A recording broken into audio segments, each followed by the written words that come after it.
On another one.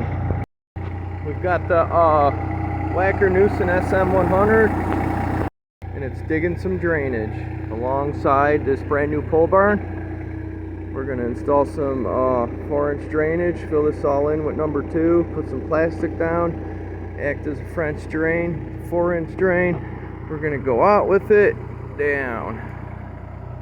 It's going to be another new image. We're working on our floor here. Eventually going to put some concrete in here. Just got to fill it in first though. Working on that. Beautiful base. I mean, you can't beat this shale in crush run limestone minus 2-inch.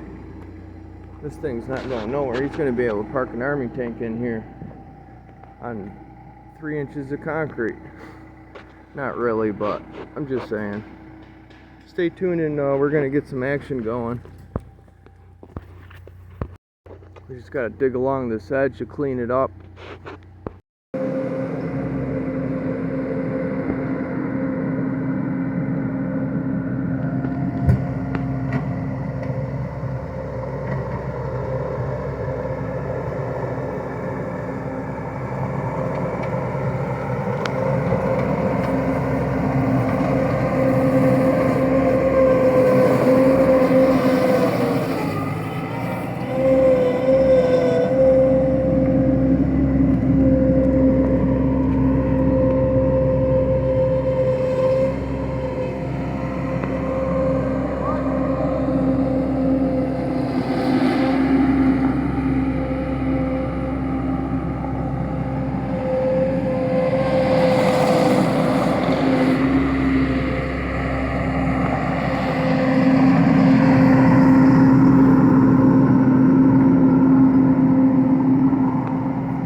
Thanks for watching. Comment, like, and sub, and see you on the next one.